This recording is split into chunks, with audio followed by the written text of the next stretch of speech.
hear myself through my headphones. Yes, man. Like, I feel real good about this right now. Pay attention, because you are now listening to Permission to Speak Freely. All right. So, I gotta start. I gotta start with some crazy stuff that happened to me this morning, right? So I go, hey, for the listeners, we do have a guest. We do have a guest. We have Theresa Carpenter, active duty commander, host of Stories of Service podcast, right?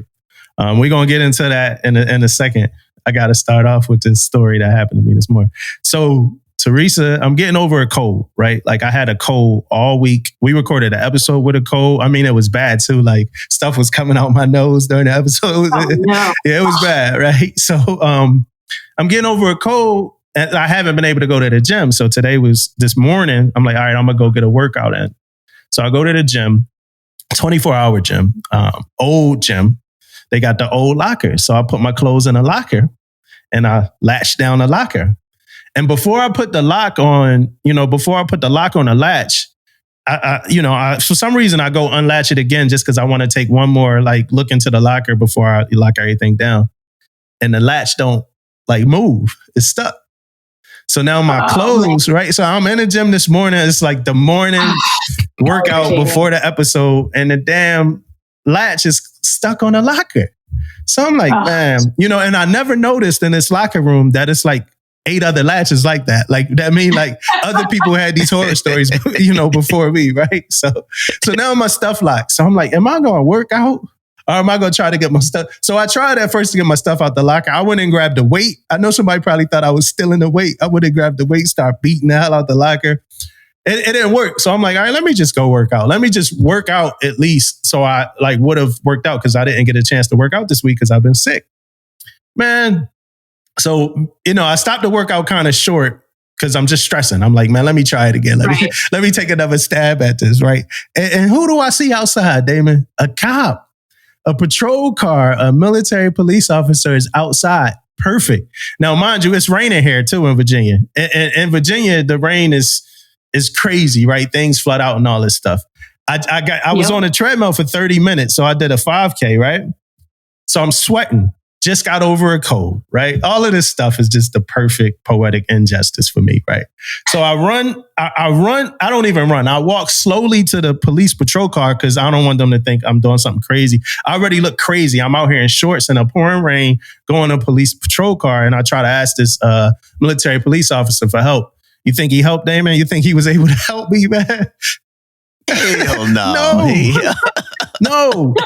And Theresa, this is the second time, if anybody ever heard the Pop-A-Lock episode that we did, it's known. This is the second time I reached out to a military police officer and they wasn't able to help. It just couldn't help me. You know what I mean? So I was talking to him in the rain. He's like, hey, I feel bad for you. I got empathy for you. He said from a moral aspect, I wish I could help. He said, but even if I had the tools to help you, I wouldn't be able to do it. He was like, because we don't own it. So somebody that was in the gym, I came back in there, and you ever see the people at the gas station that's just asking for $5 so they can gas their car up, right? I never want to look like that person, right? Where you got to explain your situation. So I run into this dude in the gym, and I explain to him hey, this going on, that going on. I tell him my whole life story. I just got over a cold. I'm from South Philadelphia, And he I don't care about none of that. What do you want? Yeah, he dude, I got some tools. I got to go home. I bring them back to the gym. I'm like, man, I'm so sorry, man. I appreciate it. So he go back, he unlatched my locker. Oh, that's great. And, he get my stuff out, man. So that's how my day started. And so it's a potential that I'm going to get sick again next week. For the listeners, it's a potential I'm going to be sick again next week. So that was how my morning started. It didn't start off great, Theresa, but I think we're going to have a great time right now. You know what I'm saying? So. I always think that sometimes that's just kind of life. And if you excuse me for a moment, take my sweater off. It's a lot hotter in this room. I'm not used to recording in the daytime. And it's quite hot in here. So now I feel quite better. Sometimes that's just what happens. That is life. Life is just so unpredictable. The moment you think you're just going to have a typical day and your morning is just going to go a certain way, life just decides to take a curveball and throw you something else. And you have to just adjust Yeah, it's crazy. So, Yeah. Well, let me tell you, Theresa, my morning went great. Man, I was in the bed about 9. I was in the bed about 9:30 this last night, and I'm telling you, I slept late. I don't sleep well already, you know. My sleep normally, I sleep 4 hours. Man, I got about 7 hours in last night. I feel good. I just want to put that out there, Dumbo. I feel real good. Thanks, Damon. Thank you. Appreciate my morning was actually pretty good myself. I woke up and did what I always do in the mornings after I've done a podcast the night before. I started to do all my downloading. And then, of course, I let myself get distracted by work things that I shouldn't be doing on a weekend, but I do anyway. Mm-hmm. And then I transitioned to waiting for my husband to wake up. And then once he wakes up, my morning takes another shift, and we start talking about how we're going to walk the dog. Are we going to do this? Are we going to do that? And then I transitioned to coming in here with you guys. So pretty uneventful and normal Saturday morning. Yeah, and you live in the UK? I do. I live in London. I've been here for almost 2 years this July, and I'm assigned to NATO Allied Maritime Command. So think of it as the Navy's arm of NATO. Mm-hmm. And what do you do? Can you talk about what you do? Absolutely. I always wonder with certain influencers, they don't like to talk about their job, or they don't want to talk about who they are on the job. They only want to talk about what they do off duty. And again, I'm like Alexis. I saw what she said about the word influencer. I sort of feel the same way, but we can get into that later.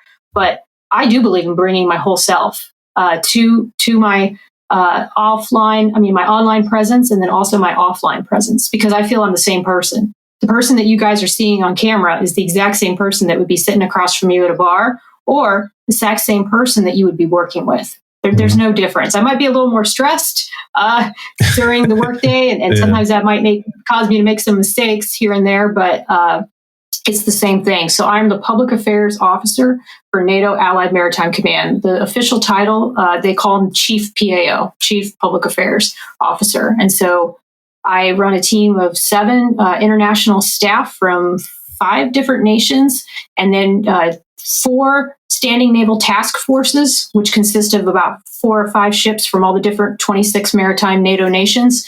And then we also have this thing called Operational Sea Guardian, which is a year-long security assistance patrol. Mm-hmm. Yeah. And how long? What got you into that community?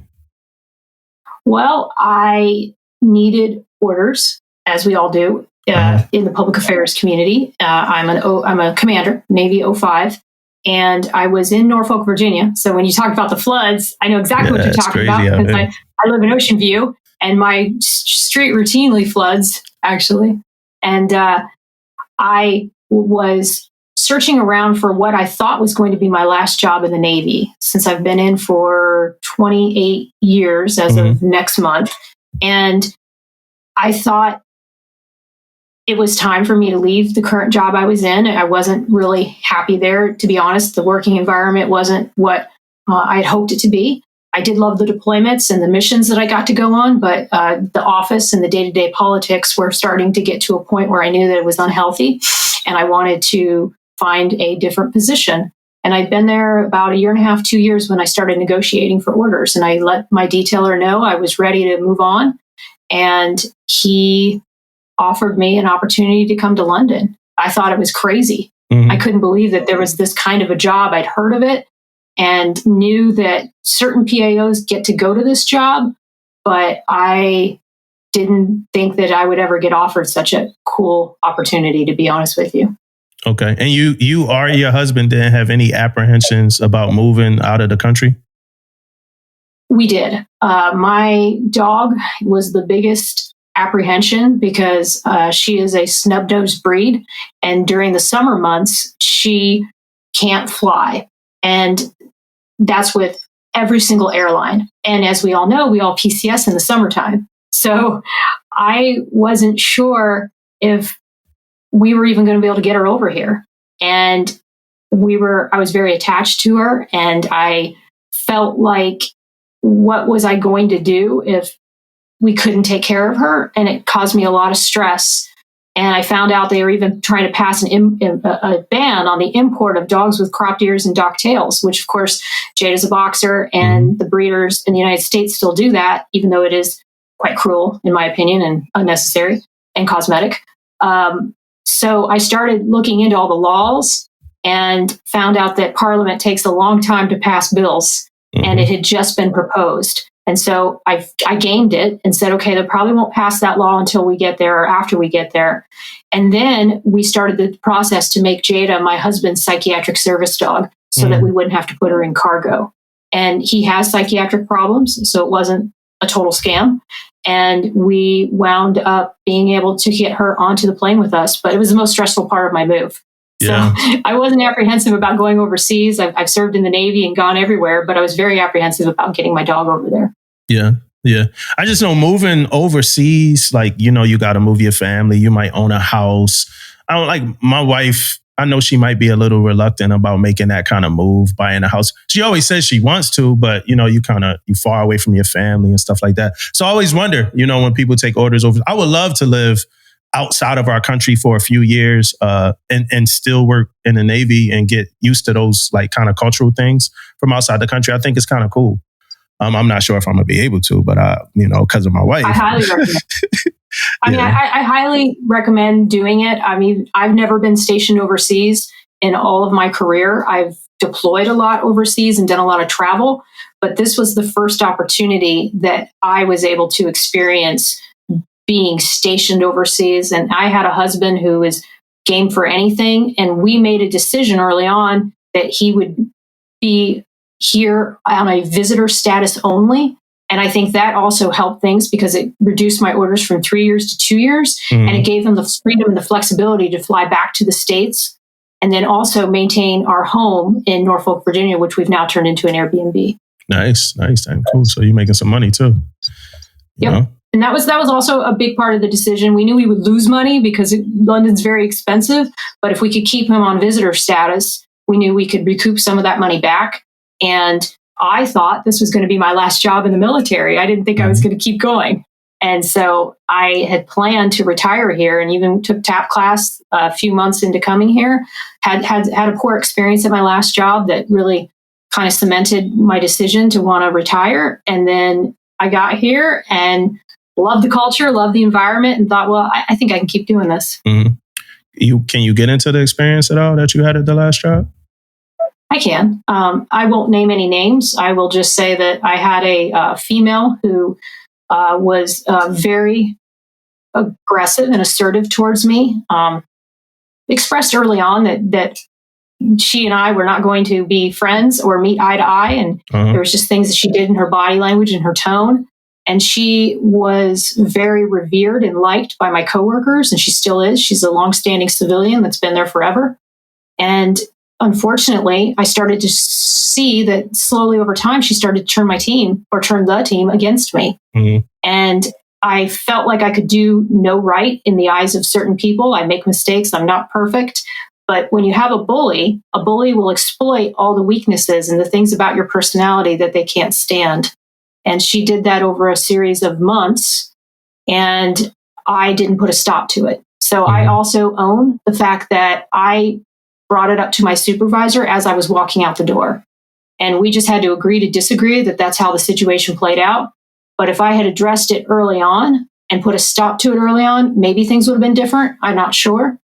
But I'm in a whole nother environment now where I'm embraced and I have a wonderful command climate. And so I know that these anomalies happen in the military, and I know that a lot of us deal with this. Yeah, and adult bully is crazy. It's kind of like coercion and angling and power tactics and, you know, weird things, especially on a job. Like adult bullying is really weird and, you know, and crazy. And the world I live in, everybody's innocent and they got good intentions, right? It's crazy that's really the world I live in. Cause that's like me. I normally come into everything with good intentions. And it takes a while to like really understand like, oh, this person is just like waking up like with this just hatred in their heart or just, you know, wanting to, you know, get at me, you know, for no reason at all. Sometimes it's jealousy. Sometimes, you know, you never know what it is that like adults have, but it's like some of the same kind of issues that child bullies go through, the same type of stuff. It's like, we never grow up, you know, but now this is a bad experience that gets you to wanting to almost wanting to get out, the military, right? Now Absolutely. let's go back to what made you want to join. So I'm originally from Columbus, Ohio, and go Buckeyes, or the Ohio State University, as most people know it as. And I went to Catholic school my whole childhood, but I had a very tumultuous relationship with my mother. We butted heads is a nice way to say it. I wanted to kill her. It could be another way of saying it. And it came to a head around my junior year in high school, where I finally had gotten to a point where I was going to be physical with her. And that's when we decided that it was best that I live on my own. So my senior year, I was bused to an inner city school, the whole other side of town. And I lived on my own. I lived in a campus apartment or house where the family paid for the sisters to live there, and with one other roommate and myself. And I had to basically be an adult. I paid my utilities, if I recall correctly, and my parents paid my rent that 1 year in senior year. And I barely graduated. And that's why I guess I'm so passionate about the issue with the GED and the high school diploma. I may have caught a little crap for talking about that on a recent video, but it's because that was like the one thing I accomplished during that time, because I just didn't want to be a high school dropout. And I had seen that all my friends were going off to college. They had good support structures in place. They had a little bit better parental situation at home than I did. And I felt left behind, and I felt as though everybody was getting their life started, and all I was doing was going from job to job to job. I had 7 jobs, I think, 7 or 8 jobs. I worked at clothing stores. I worked at a restaurant, bussing tables. I was a hostess. I worked at call centers. I worked at Victoria's Secret Catalog back when they had catalogs. I just did everything and anything to survive and work jobs. And by the time I showed up at a recruiter's office, I had been hanging around with this guy for a while. His name was Andrew Sword. And he and I would have these late night talks over pot and Jimi Hendrix. And he would say, I think you ought to join the Navy. I think it would be really good for you, Terry.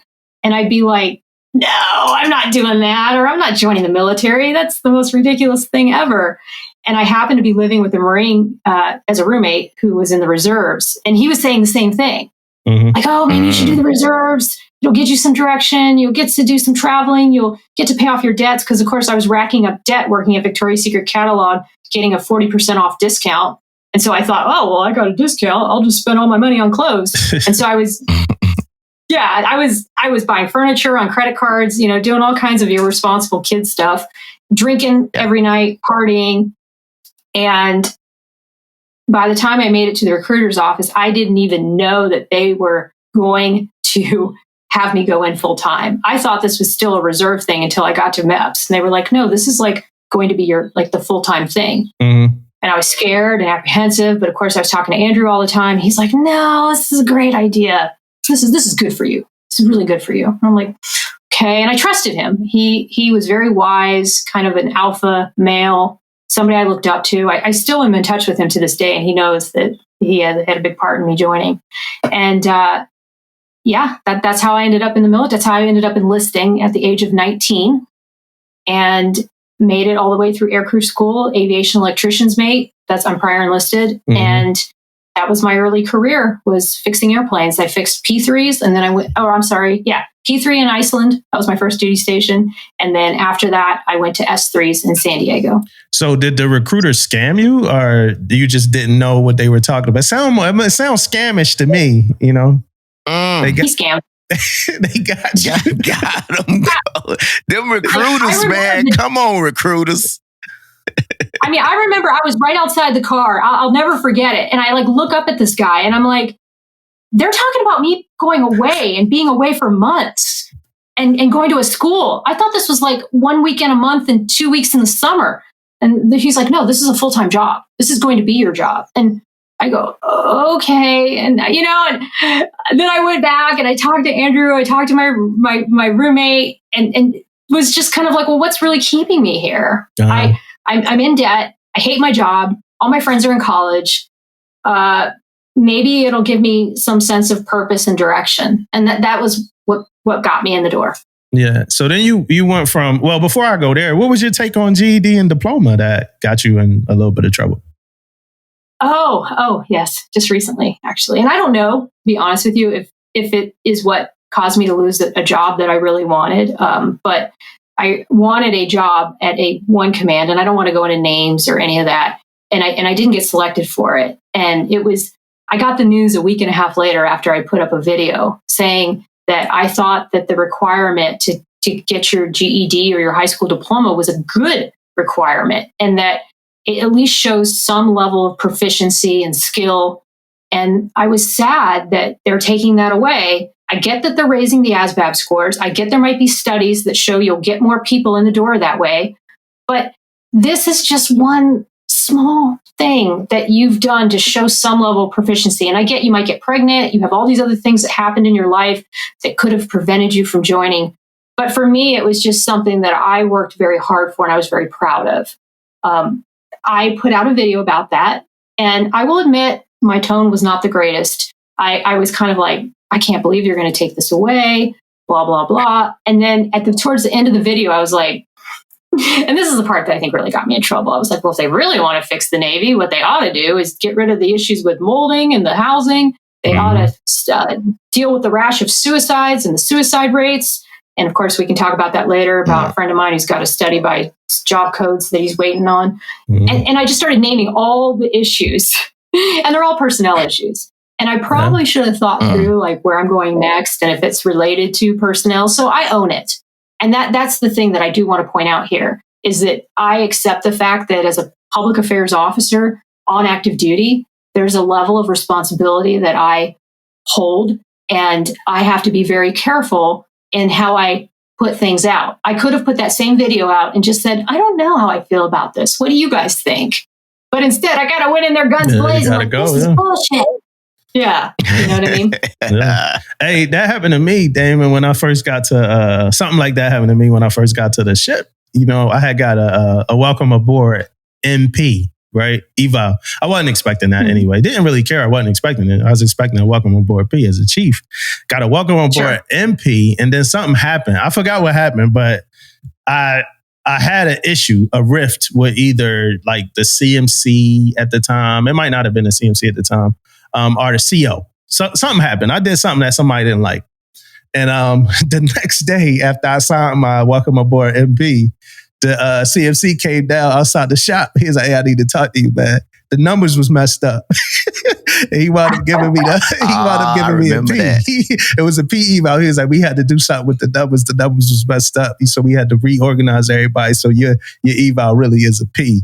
I was like, okay. You know, I didn't really think much of it, but I did think, I was like, damn, it must have been what I said yesterday. Like, I was like, that was a quick turnaround though. But I'm not sure, but I thought they kind of got me back on that. Damon, you look surprised, man. I hear what you're saying, and I don't know for sure if that's why I wasn't. I remember that story. Yeah.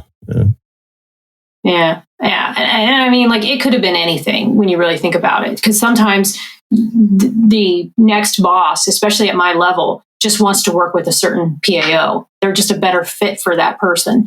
And so there could have been many reasons why I didn't get that job, but it was very devastating. And I was hoping to go there, but at the same time, I always say to myself, when one door closes, another one opens. So. Yeah, and you kind of go where you're perfectly placed where you should be. And I believe that. One of my cousins, I'm going through a transition right now. I lost my rate. You know what I mean? Like, I gained a new rate, but I lost my rate as an electrician, and I'm leaving a ship before I want to. You know, personally. And one of my cousins had to kind of speak some sense into me. He kind of grounded it in religion and talked about like God's purpose and what I would have done like to like meet some of my intentions on a ship, because I had plans on my ship that I was on. We just hit an availability, so a lot of my plans are contingent on when we get out of the yards and stuff like that. And my cousin was like, the places that you would have probably had to go to kind of see whatever your vision through is like, you know, God probably don't want you to go those places. Like, he probably wants you to go other places and, you know, and dig in a different direction. Cause I would have had to dig deep. It's a lot of things that I felt like, you know, I wanted to change and implement, you know, where I am. So I'm an EM. I was an EM but I just picked up command senior chief. So I'm going somewhere now to be a command senior chief.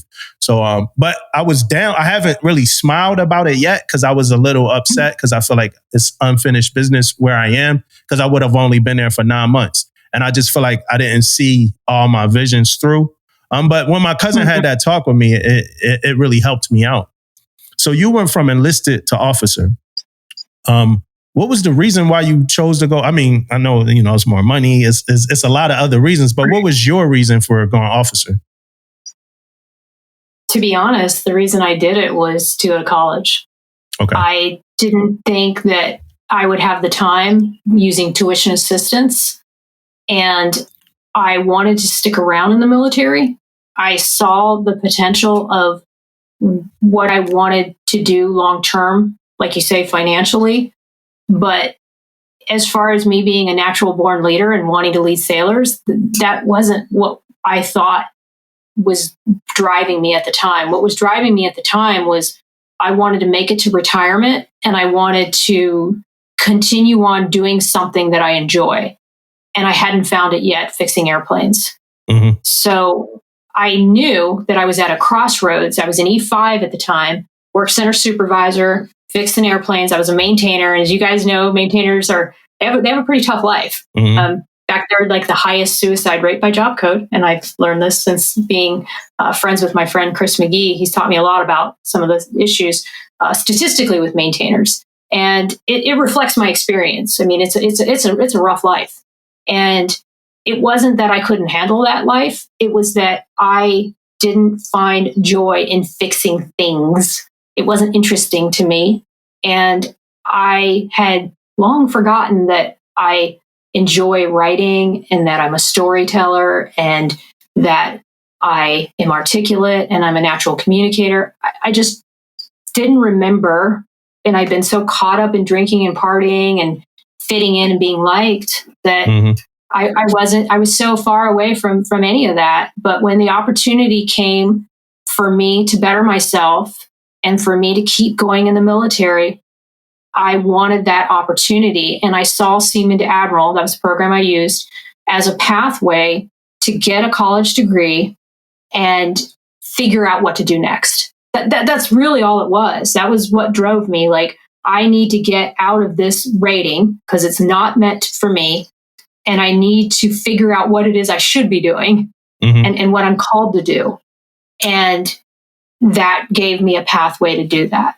Okay. And then Does that make sense? Yeah, for sure. And then you become a PAO, right? Not right away. No, okay. I became a surface warfare officer. So when you go through Seaman to Admiral, at that time you could take what's called the core option, or you could take a specific designator. And I knew I didn't want to stay in aviation. I had no desire to be a pilot, no desire to be an NFO. And I know that culture and that community very well. And it wasn't that I didn't like it. It was just I didn't have the aptitude or the interest to do it. And so I actually tried to go nurse because I thought, this lets me help people. That'll be great. Even though I've never really been around blood and guts, and I'm not sure how I would have reacted in those jobs, but I thought that I would give that a shot, and I didn't get selected for it. I got selected for unrestricted line, which meant I could have gone anywhere out of ROTC. And so when I got to my NROTC unit, SWO was the easiest path to take.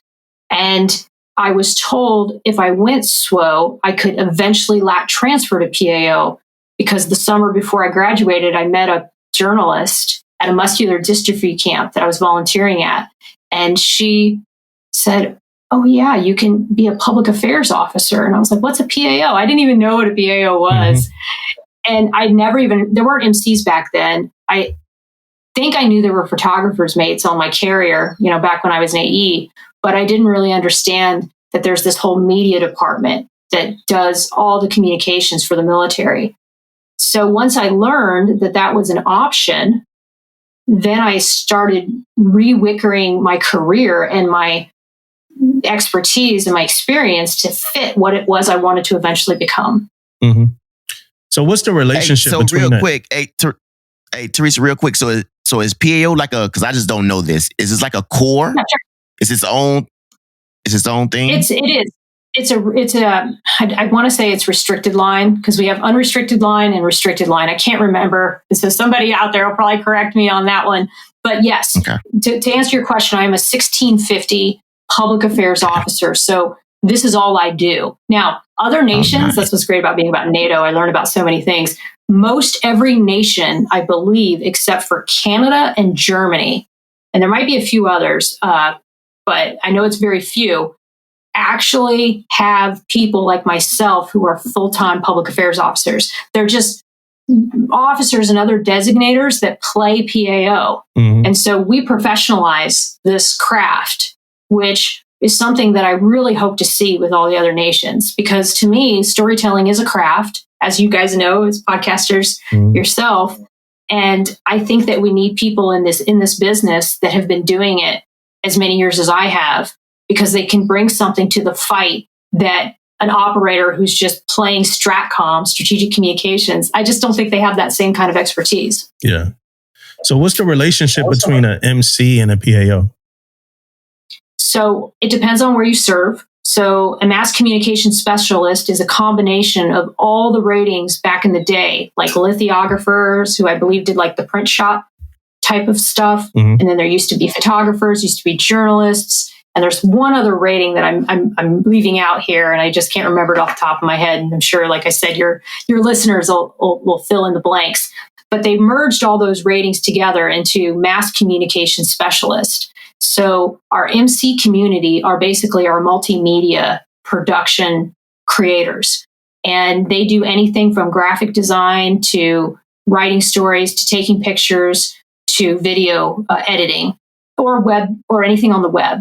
And the PAO is the officers that are in charge of all the enlisted who do all these production jobs. So on a ship, you have, especially a carrier or an amphib, you have a fairly sizable media team consisting of about 15 to 30 people. And the PAO or the assistant PAO, who's usually a junior officer, are in charge of all these people, and they do all the media production for the ship. Shoreside is very similar, like on a staff. Mine, for an example, I have 500 people on Marcom staff. We have approximately 7 or 8, because I think the graphic designers gapped right now. So we have 7 people right now who work for me. And we are the N10 communication division. And we've got a couple other branches right now that do other communication related fields, but we are the bread and butter of communications. We're the doers, we're the executors, we're the ones who work with media. That's another thing we do. We work with a lot of media outlets. So it's a pretty much catch-all for anything external and sometimes even internal communications. I got a question about that, but before I ask that question, I do want the listeners to know 2 things. The first thing is that Tisha's sick. That's the reason why Tisha not here. She's sick. She was sick last episode. It just got worse. And then Damon's cable is sick. It's going crazy right now. I know, man. It's going crazy. He's slower. Like, we hearing him later than he speaks. So he coming in and out and stuff like that. So if we lose Damon for good, I just want y'all to know that he gave a valiant effort. You know what I'm saying? So my question is this. Like, whenever I see PAOs, it seems like PAOs are working.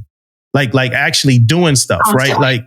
Like not as much. And when I say that, I'm talking about not as much in the role of delegating. Like, PAOs out there doing stuff too. And that's why I kind of asked, what's the relationship between MCs and PAOs? Because normally the higher you get up, you get up into the commander ranks, you get up in these ranks, you more like delegating and overseeing. But it seems like PAOs are always active. Am I seeing things, or is that true? No, it's because of the fact that there is no boundaries on what a media department can produce and who they can produce for. So just depending on your relationship with leadership and with the crew, you could be doing this much or you could be doing this much. And it's really up to you as a leader to decide how much of this you want to delegate and how much of it you do yourself. Because ultimately, as the PAO, you're responsible for it. So if a newsletter looks like shit, guess what? It's on me that newsletter looks like shit.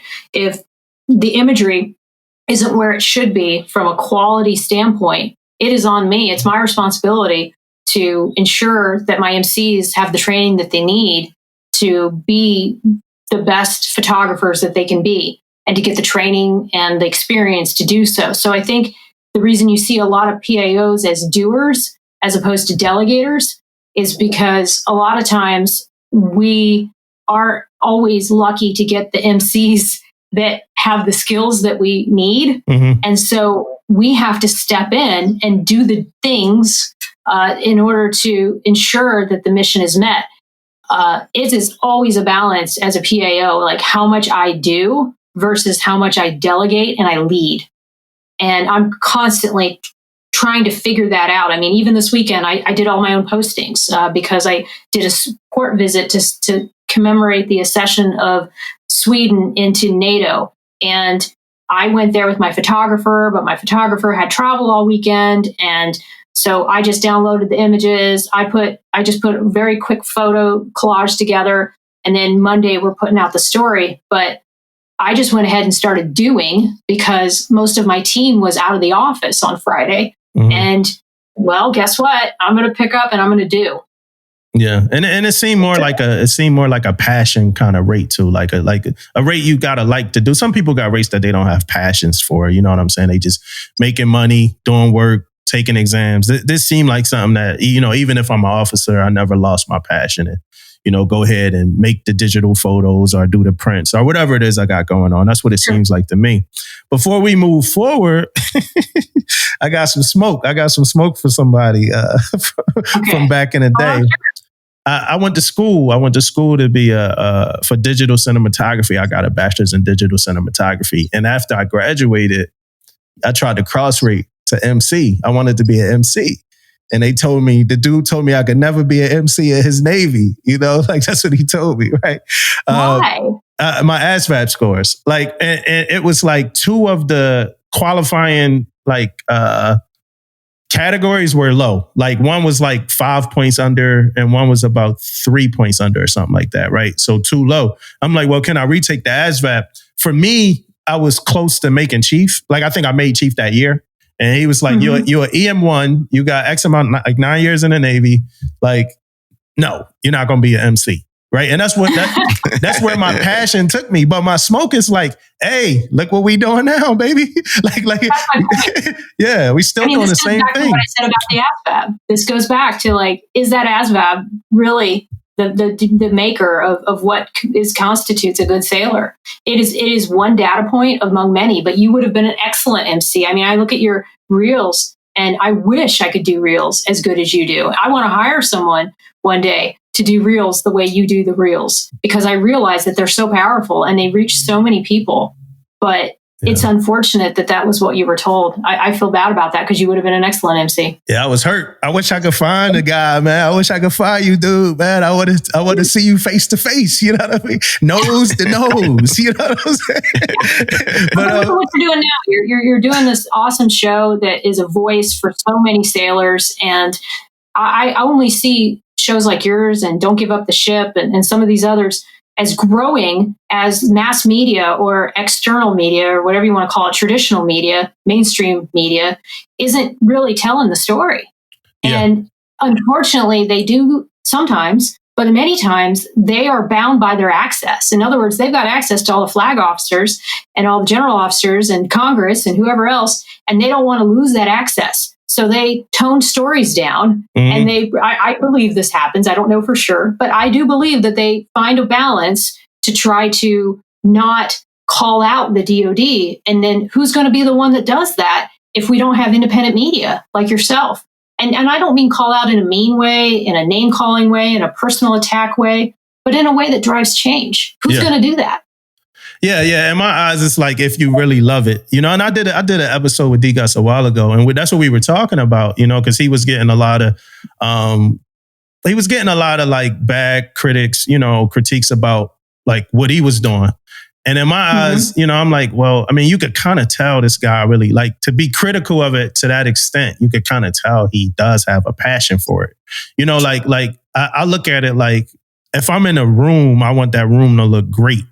You know, so as soon as I walk in a room, I start looking at things that I could either improve, you know, fix, make better. and I'm address those things. So it's going to look good. If I'm a part of an organization, we're not about to be slouch. We're not about to be bad. We're not about to be trash. Whatever you kind of say, I want it to be good. Right. And now I do want to get into podcasting because it seems like that's a personal mission that you're on as well. Right.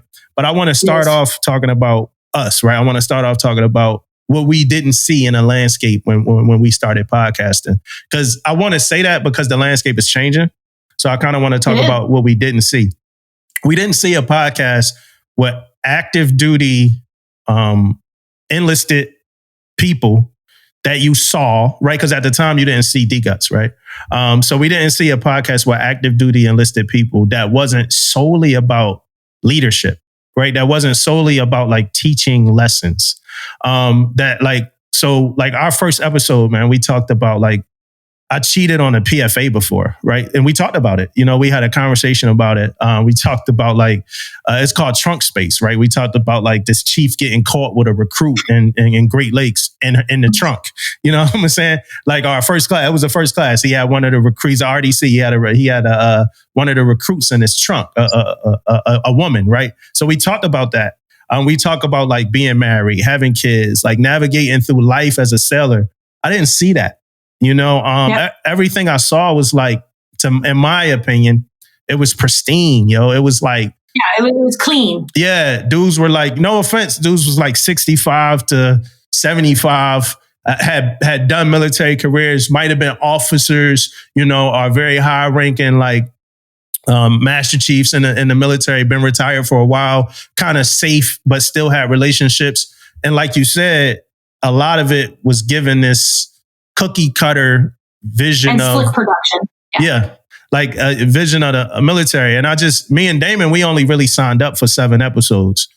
In the 7 episodes we signed up for, we wanted to talk about leadership and our experience and stuff like that. But I think we just kept going because we started to feel people kind of respond and talk about the need to have these types of conversations.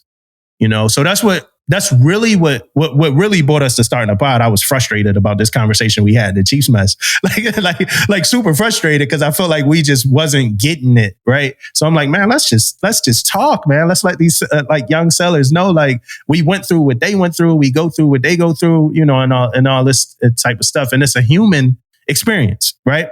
And I guess I want to start there with it being a human experience because I think influencers, one of the biggest attacks that I see on influencers right now is the people that I think never served. You know, they hear like these things that influencers got to say, and they say things like, oh, we're not going to win the war. You know what I mean? Like we're not going to win this war. And I think it's just because the mere fact that people in the military that's active are now turning on mics, you know? Right. And there's still so few of us, though, to be honest with you, Damo. And Damon, I don't think that this is something that we are even starting to see the avalanche that's going to come behind us. You and I are on the leading edge of change. I am 100% convinced of that. Like you, I believe this is a calling. I believe a higher spirit is guiding me to do this work.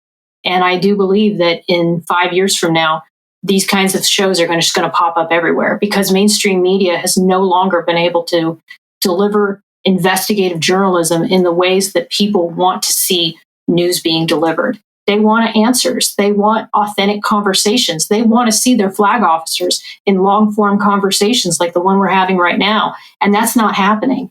And so I think that the only way we're going to fix the Navy is when we start to see our leadership come on shows like yours. And I think that what you're doing is groundbreaking. And there's still only a very few of us who are doing it. Yeah. And like you said, when I started my show, it'll be 3 years ago next month, I was in the same position where I'm like, why aren't people just talking about shit that's real and stuff that really happens to us? I came from a traumatic upbringing and I climbed my way out of that and I became something in the Navy. And why aren't there more people who are talking about that? And instead, like you said, you've got fitness influencers and they're great. Don't get me wrong. And you've got models and you have these kind of Instagram celebrities, but you don't really have people that are willing to just talk about the shit that's happened to them. And I wanted more people to do that because I wanted people to understand, like I should have understood, but couldn't because I didn't know better, is that I wasn't alone growing up and feeling so isolated and so miserable much of the time. And I wanted to have transparent conversations where people talked about the shit that was bothering them and the stuff they wanted to see fixed. And that was what drove me to start my show. Do you think it'll ever get to a point where the military might try to regulate this kind of thing? I hope not, but yes, I do, because I think that Congress will have to agree to it. And I believe that Congress isn't in a place right now where they want to hold the Department of Defense accountable. They will to a certain extent on certain issues, but they won't go far enough to completely fix the problem. Mm-hmm. And I think that if enough pressure happens by independent journalists like you and I, who are talking about these issues in such a transparent way, they are going to do something to try to clamp down on it. So I do believe that it's coming, because right now you and I are not regulated in our free speech, but I believe that in time we might be. And all I can hope is that because the United States is a beacon of hope and an inspiration for other nations, that they won't sacrifice democracy at the expense of censorship. But if they do, watch out, because you know what? I'll fight it. If I have to stay on active duty to do so, I will do so, because I believe that strongly, that this is the future and that transparent communications fixes problems. And if we need to fix problems, then we need to have conversations that allow us to fix those problems and create pathways for solutions that the collective can understand and agree upon. And the only way to do that is by having open conversations. Yeah, you know, Theresa, every step that I've taken in my career since I started my podcast, I get asked the question is like, if I'm going to stop. You know, getting orders to a carrier. Get orders to a carrier. I was at a midterm counseling session, and it was like, hey, man, you might have to stop your podcast when you go to that carrier. It's a big deck, a lot of eyes on you. And I'm like, yeah, I'm like, at that point, it's a part of me. Like, this thing is a part of me now, and I can't choose. It's a part of me, right? And I'm probably me being a podcaster is probably going to outlive me being in the military. Or me, me doing anything with the media is going to outlive that anyway. So if I had to make a choice, I kind of know where my heart is. And now I'm command senior chief, the same conversations, are happening. Damon ain't going to be able to be here because his computer is just going crazy, which is cool because it's just kind of, shout out to Damon. The computer is going crazy. It's just me and Theresa. Sorry, Damon. But it was nice meeting you. Yeah. But yeah, so even with that, now it's people like, hey, can you still do it? And I was just talking to one of the Fleet Master Chiefs in person. And he was like, man, I got my own opinion about it. I can't wait to talk to you about it. But he seemed super supportive, as a lot of people do. A lot of people feel like we need to have these, conversations. And some people feel like, I'm not going to do it. But if somebody... I have a lot of people who support me on the down low, even like very senior ranking flag officers that I know. I decided to, this is really funny. I decided to get the free LinkedIn premium account for 30 days because I wanted to see who's been looking at my profile, especially after that video that I took down. And I was shocked at how many people in the most senior ranks are looking at my show or looking at my LinkedIn, because LinkedIn's where I've got the biggest following. And I also have flag officers who write me about some of my more vulnerable posts, especially anytime I talk about my past or mental health. And I think that they don't want to be doing what I'm doing because they don't want to take those kind of risks, and they want to just lead and do what they can on the inside. But I think from afar, there is a sense of admiration about it. And they understand that it's important and that it will drive change.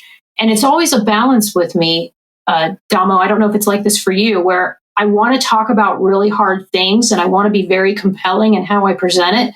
But I also don't want to step over a line that gets me fired and then will prohibit me from doing the good on the inside that I'm doing as well. Because there's a lot of change that I'm trying to drive at NATO in my office. There's change that I'm trying to drive in getting better capacity and PA capability for the nations so that they bring us people who are trained communicators.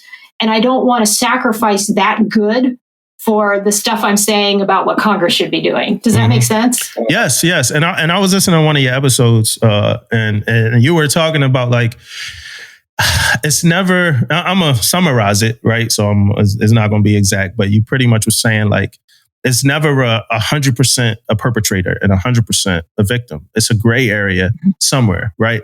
And that's how I feel about some of this content. It's like, I don't want you to only embrace when we go positive, right? That's a lot of positive things that, we have to talk about. I mean, like we're lifers. Like we keep doing things to propel our career. Tisha just retired from the military. Tisha loves it. She missed being in the Chiefs mess and stuff like that, right? So it's apparent that we love it. We're here, right?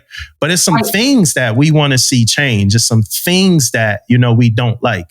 And that's why I do like when we get with like a force who like, hey, I heard y'all say that y'all didn't like this. Let me come up there. I want to talk to y'all and talk to the Navy about this, because we have to have both conversations all the time. We can't just have one.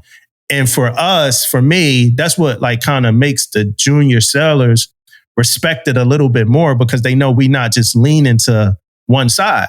And then for the junior sailors too, we got to have both conversations with y'all too.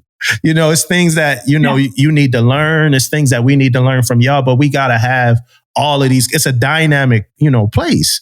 We can't just only praise the military all the time, and sometimes I see the embrace with the good stuff, and sometimes I see the disconnect with some of the like, hey, we need to fix this, we need to change this. But I mean, the same thing. Yeah, but we got to fight for this force that we love. We have to. And I wish that we had people like you. We had people like some of these other podcasts, like that was able to kind of put a target on some of these things, back in the day when I felt like it like voiceless, because I never felt like I never had, like some people hated, being in the military and had all these issues. I never felt like that, but I always felt like sometimes I had like a bad leader. Like, yeah, this person sucks. Like, or like, something that I'm like, yo, these people not even smart here. Like I might be sitting in the meeting, like, what are we talking about? So I'm kind of glad we filtering, some of that stuff out. And for your podcast that you do, what are some of the themes that y'all talk about? So I cover leadership. I cover mental health. I cover congressional advocacy. I started my show with a focus on people who give back and are of service. So it's called the Stories of Service Podcast. Ordinary people who do extraordinary work is the tagline. And that's all coming from the idea that any of us can be a change agent. Any of us can spark change and inspire others. And I make sure on my show to not just have big names or people that are very public and in the eyes of the public. Like, for an example, yesterday I had on a retired 2-star, and tomorrow, I still have to remind me, I got to put out the promo. I'm having a gentleman that I served with at Carrier Strike Group 11 when I was on USS Nimitz, and he's now a security consultant. Mm-hmm. And he had a very tumultuous mental health journey. So I will have people on who I find fascinating and who are sharing their life story in an effort to inspire others that it is possible to grow. It is possible to become a better person. It is possible to learn a new craft. I've had makers. That was always fun. I had Barbie the welder, and I had on another lady, Miss DeWalt. I can't remember their real names, but both of them are the considered makers they're very prolific on social media. But they create and they make these really cool videos. One does a lot of woodworking and home stuff, and the other lady makes these beautiful welding sculptures. Mm-hmm. And they've learned a very difficult skill and honed it over time. And I just have so much admiration for people who learn hard things and put themselves in the arena and challenge themselves. So I will cover anyone that I find fascinating, to be quite honest with you. I've not niched into, I'm only going to cover fitness people, or, I'm only going to cover people who've dealt with bipolar. I will cover anyone who I think has a message to share and whose story can inspire others to change or to know that it's possible to become better. because I came from a background where I didn't think I was going to become better. I really thought at certain points in my life, I was stuck and that I was never going to get out of the funk or the depression or whatever you want to call it that I was in. And so the people that I have on my show are people that either are sometimes in the middle of their struggle too. They're not necessarily at the healed level. I don't want just that. I want people that are there to tell their story and there to help inspire others. And that by sharing their story, I get to celebrate them. That's also why I do it, because it's really cool to have people on and have them share their show with others. And it's so, like you, I'm so passionate about what I'm doing right now, and I believe in it, and I know it's the future. So, yeah. What are some of the issues? Speaking on the future, what are some of the issues that you think we are facing right now in the military? Obviously, suicide comes to mind as one of the biggest ones. There's a study that the DoD is 2.5 months late on, which is a study of suicide rates by job code. And it's going to study from the global war on terrorism to present day.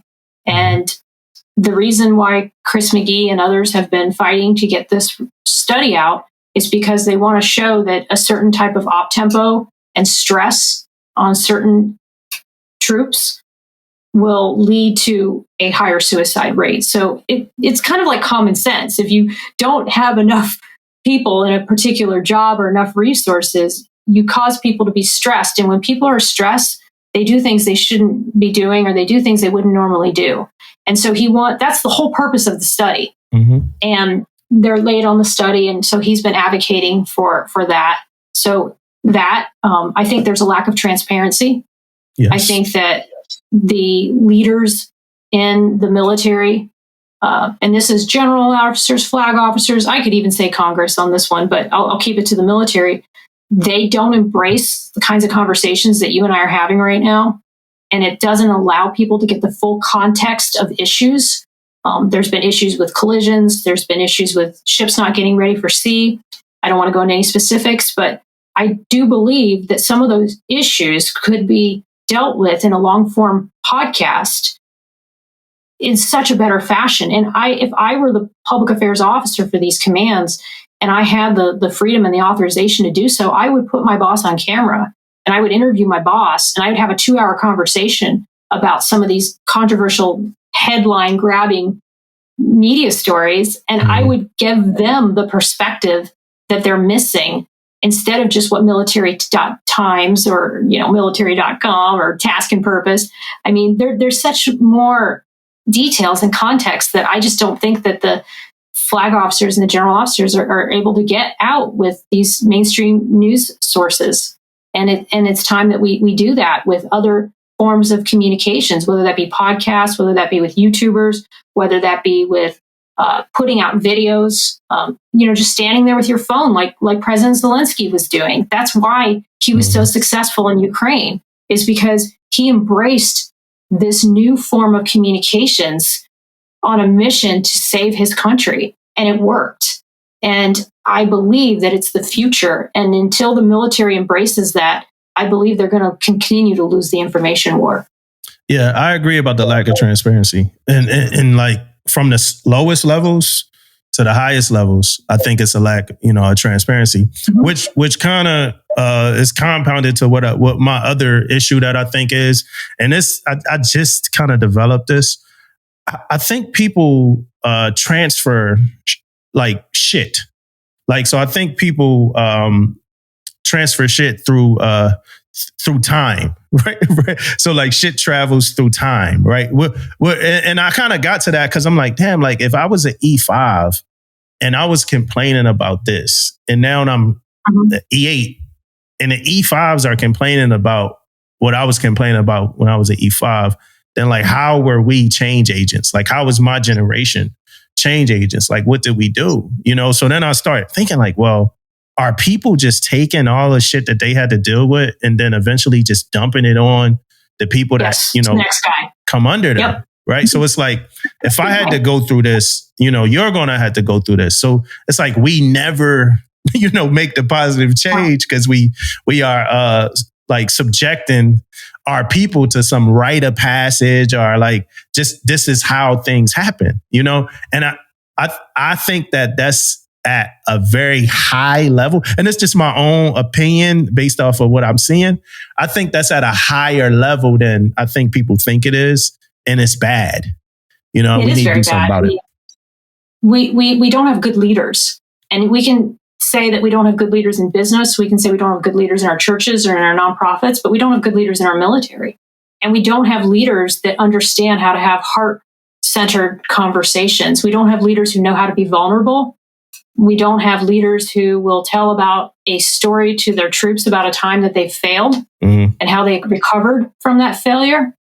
They don't empower at the lowest level and let some things go. I just had the talk yesterday with Mike Malnazar, retired 2-star aviator, and he talked about how you have to let people fail. You have to, and this was a great lesson. He said, you have to give people things that you can afford to have them fail at so that they can learn how to do better. And what I find with a lot of leaders in the military is that they like to micromanage. My last boss was a micromanager. He did not trust me in a combat situation, and he ended up not giving me the plum deployments that the other people were getting to go on. And I knew it.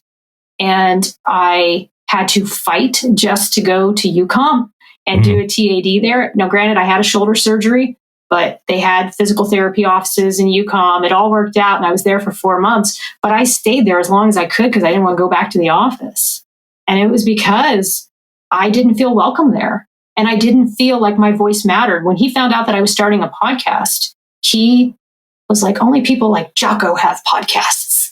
You know, he kind of just laughed it off. And when he found out that I had a chapter in a book, he didn't like that either. And the chapter in the book was really what gave me the courage and confidence to start the podcast. But just knowing that I had somebody that would scuff and roll their eyes about anything I was doing off duty really made me feel isolated and made me feel like he didn't value me as a person. And then when he had his sidekick in his ear all day saying not so nice things about Theresa, it was one of those things where the whole dynamic of the office, I could tell, was starting to turn on me.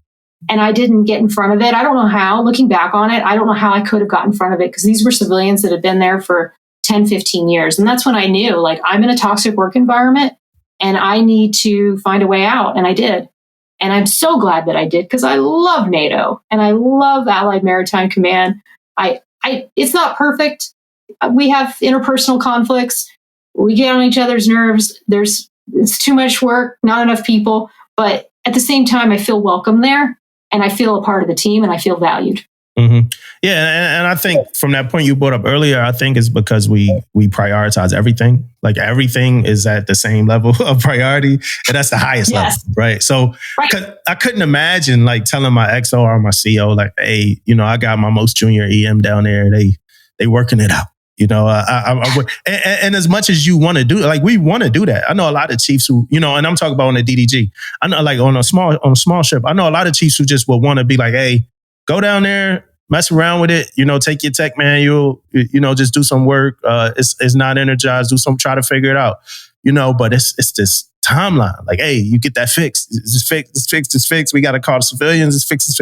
Hey, just give us time, man. I got my EMFN down there. You know, just working it, man. I want them to fail a little. Like that's a hard sound nowadays because everything is so high up on the priority. Everything is like an identity crisis.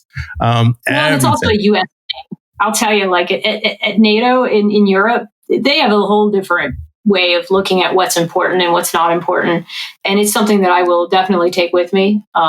There are other nations that do not have the same sense of urgency that the United States does. That could be a good thing. That could be a bad thing. It's just a ways of working. But it makes me a little nervous about going back to the US, even though I know I'll get used to it once I'm back there. But we have sort of this hyper competitive way of being in our culture that sometimes I feel is really not necessary to get the job done. And like you said, when everything is a priority, nothing's a priority. When you don't give any people time off, when you don't allow them to work from home or do any of the other things that you can do to take care of your sailors, they're not going to take care of you. And it's time that we look at those things and really decide what are the most important things to get done, what are the things that we have to let go a little bit, and what are the things that our people need to do to recharge. Yeah. And I don't believe that with the current op tempo, and this goes back to the suicides by job code that hopefully we'll get a report on, and we'll have more conversations about what it is we really have to be doing and what it is that we can not necessarily let the brakes off of, but what do we not prioritize as much to allow people to enjoy being in the Navy? Yeah. Yeah, because, we got the running joke that if it was a time of war, none of this would matter. If we were at war, none of this shit matters. And that is the thing. I have been in a wartime situation when I was on USS Abraham Lincoln, and we did combat operations in Iraq in the shock and awe campaign of 2003, I think, 2002, 2003. And everything that we were calling down back in the day was suddenly up. Things that we would never fly a bird on, and say it was good to go as a final checker troubleshooter, we would suddenly say, "Oh no, that's fine. We're gonna fly like that." We didn't have to have the backup to the backup to the backup anymore. Mm-hmm. So to your point, you're absolutely correct. In a wartime situation, we take all those rules away, and I'm not saying we take every rule away, but I'm saying that we start to prioritize work-life balance. If we want to fix our recruiting and retention crisis, we become more transparent, we fix work-life balance, and we fix our justice system and our completely broken IG system and command investigation system. It's absolutely the wrong answer to not get to call in your own witnesses, to have to hire your own defense attorney if you want to fight your case. I mean, you just have to be lucky and know that your leadership is doing things the right way. But there's no checks and balances to make sure. And I had a whole conversation with Tim Parlatore, John Christensen, Chris McGee. I've talked to a lot of people about this issue and who've been rolled over by it. And I'll be honest, if I ever got investigated, I'm not sure I could trust the system to properly take care of me. And that's a problem. And it's due to so many reasons. The JAGs aren't properly trained. Like I said, the system doesn't have an outside entity to hold people accountable. It's basically up to your commanding officer sometimes, depending on the charges, if it's even going to be looked at or not. Whoever your investigating officer is has to have training, has to have background. They've done an academic study, a Marine JAG did, which showed that they don't have that type of expertise and training as investigative officers.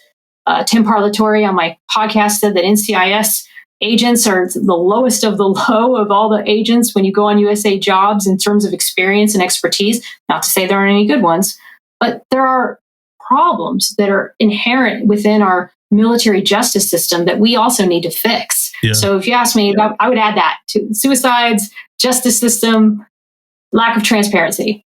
Yeah. Now I'm gonna ask you a left field question based off an observation of mine in recent years, even before COVID. And you're overseas now, so where you live might be different. But the military that I remember when I used to live with my aunt and uncle, because they're both vets. They both vets. I kind of joined living with them. But the military, where I remember, it was a community in itself, right? The military had its own community. So people that, worked on a base, they might have, because you was talking about people not being in love with being in the Navy and coming to work, right? But Fleet and Family was flourishing. MWR events were flourishing. People came and used the commissary. They came and used the NEA, not just on the way home from work. People went to the base gyms, and it just seemed like more of a community, and some of our programs and stuff were being used. A lot of things get closed down because they not a lot of base clubs now, and a lot of different things on the base. It's getting closed down because people are not using it. It's we want to go to work, go to base, go to our command, and leave. The military community. And so my question to you is, do you have that same observation? And then what's your opinion on some of the, if so, what's your opinion on some of the reasons why we are losing that community aspect? So I highly recommend that you read a book by Corey Weathers. She's coming on my show at the end of this month, and it's called Culture Shift, or Military Culture Shift. And she dives into this issue. I'm writing it down right now. There's a few reasons for it, and it's not just toxic leadership. One is COVID. I think that when people weren't going into work every day and seeing each other and having these face-to-face conversations, we lost a lot. And I think that there's even a generation of school children now that are not going to have the same social skills because of the fact that they weren't around other kids and were able to work out differences and problems. Mm-hmm. So there's that. She talks in the book about the fact that, sadly, I mean, this, and it's kind of a double-edged sword, I guess, but we're no longer, I mean, fortunately, we're no longer fighting in a war, I guess. But because of that, we don't have this main mission to rally around. So when we were fighting the wars in Iraq and Afghanistan, you had a shared community who were all feeling the culture of what the stresses of war would bring.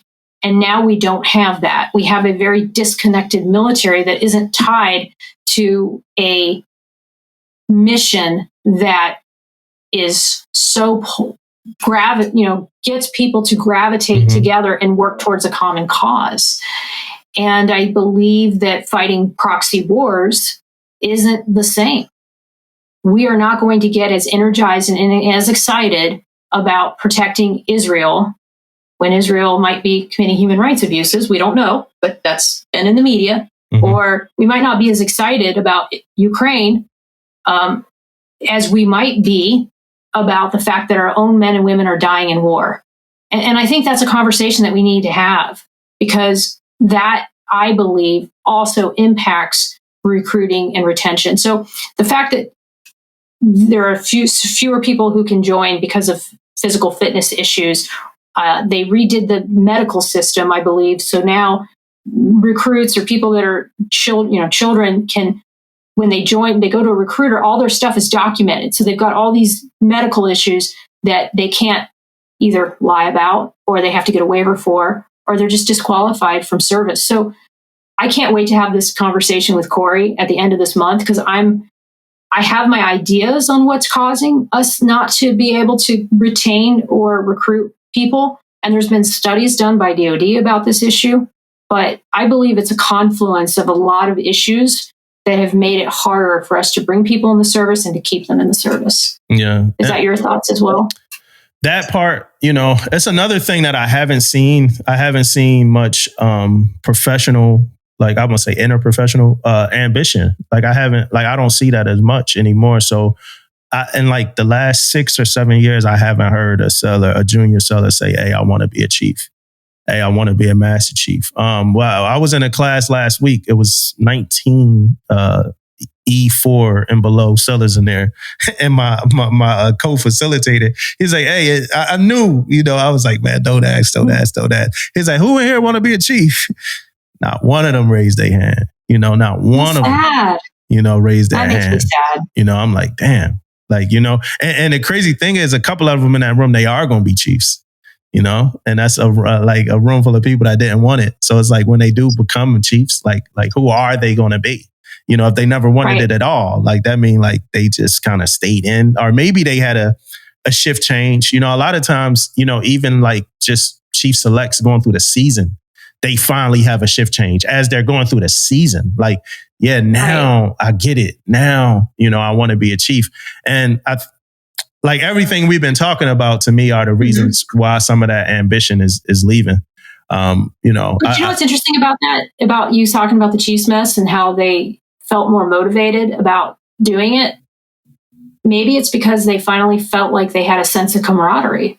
They're now part of this Chiefs initiation, and they're around other people that are their peers, and they've been in this like forced fellowship environment, and they realize, oh shit, like I'm part of something bigger here. Yeah. And then it dawns on them that there's a high purpose. And if we can install that purpose in a younger pay grade, that I think would be ideal, because then you would have somebody from the early stages that are excited about service and giving back and making change.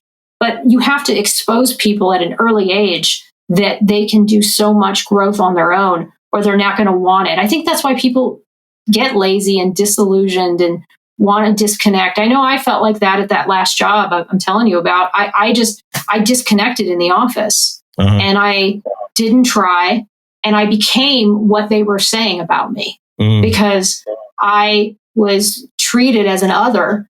And because of that, I didn't want to give back and be of service and do all the things that I do at Marcom because I didn't feel like I belonged and I didn't feel welcome. And I think that that is the key to keeping those sailors in the service and having them want to make chief is they need a charismatic leader. And I don't mean charismatic as in manipulative or bullshit. They need an excited leader like the one I interviewed yesterday that is just going to motivate them and have them feel the same pride and service that I've felt at certain commands. And when they don't feel that way, they're going to tune out. Yeah, and that's that transparency piece that we talked about earlier, right? It's a form of transparency to show people like who you are. You know what I'm saying? And that class, that's what we had the opportunity to do. It's like show people like, you know, the class is not meant to promote the Navy or promote being a chiefman. It's meant to like make better leaders. But in the class, like when we start back reading the critiques, a lot of it's like, damn, like this makes me look at the chief's mess different, or this makes me look at the Navy different. Our facilitators did this that make me look at this. So like just for anybody that ever get a chance to get in front of a group of 19 E4 and below sailors, just know you representing a lot more than you think you representing. You know, I do want to go back to this suicide. The article that you linked me about military services don't care about suicide. I do want to talk about that a little bit and kind of hear your thoughts on that. I got thoughts on that too, and I always look at it like it's a translation thing, where I think you know, and these are my thoughts, so they could be wrong, but I think big Navy, like the job for big Navy would be to put the information out, to advertise it, to say where resources are. And things of that nature. And then the job of, you know, for us, and I always look at it like chiefs because I'm a chief. The job for us would be to kind of take whatever this information was and translate it down to our sailors so they know, understand the resources, and they get some day-to-day kind of reps and sets in and as far as going or utilizing some of these things. But I know it's more than that. You know, I know, and you might see it through, you know, a different lens. So I'm interested in the lens that you see it through. Yeah, you see my dog right there in the background. I do see it from a different lens, to be honest with you. I do believe that knowing what the resources are is important, and we all need to know those things. But I see it from a caring and a time investment. So if I don't invest in my people, if I don't take the time to sit down and value who they are as people, what they do in their off time, what they are driven by, what motivates them, what makes them tick, they aren't going to want to work for me. People don't want to work for people that they don't like. And if you are the kind of boss that just puts out a bunch of resources and then calls it good, that isn't enough. That's good. That's a good start. But the way that you finish that is you value what they bring to the table. You treat them as an individual, and then you bring everyone together as a team and you honor their individual strengths in a public setting. I'm very quick to praise my people at morning meetings on the things that they do really well and the things that we've achieved as a team. And I try my best to show that I'm in the ring with them. So they might be working on these things at their level, but I don't think I'm better than them. I know that at my level, I've got a lot of stuff to do too. And I want them to see the things that I'm working on at my level as well, so that they know that we are a team. We're like I've never been in organized sports, but we all have a role to play. And if everybody understands what their role is, I just feel that they will naturally be gravitated towards the integrity of the team and the mission of the team. And you'll decrease the instances of behavior related issues, whether that be alcohol related instances or that be suicide. I mean, suicide to me is such an extreme behavior. Yeah. And all I can say when I hear that somebody on a ship attempted suicide or actually committed it is, what were all the signs that were leading up to that? Not that they go tell somebody I'm going to kill myself, but did they feel welcome? in their office? Did they feel valued? Did they have somebody in a leadership position pull them aside and have heart-to-hearts with them and talk to them about their day? And a lot of times you'll find in a lot of these situations that sometimes that is not there. There's a lack of trust in the team, and people aren't checking in with one another. They might be on a surface level and on a shallow level. Like I've seen that happen where people hate each other, yet they still check in with them and say, hi, how you doing? And they have a lot of surface, shallow, small talk. Mm-hmm. But if you don't try to go deeper, then you'll never know who your people really are. So you got to go. And I tell myself this because I'm kind of a one-on-one kind of person, and I'm not as social as some others are, but I do force myself to go to socials and to go to things that are off ship or off duty, not so that I can get drunk and be inappropriate, but so that I can get to know people on another level so that they see me and I see them. Yeah. It's actually good for me to have this conversation with you because I put a lot of weight, and maybe more weight than deserved, but I put a lot of weight on the Chiefs, on the Chiefs mess, on us. And maybe most likely it's because I'm a Chief, so I put all I'm telling you for the last, X amount of years, I'm like, hey, Navy creates it and we cultivate. Like the Navy makes it and then it's up to the Chiefs to it's like alley-oop. It's up to the Chiefs to slam dunk it every single time. It's on us. Right.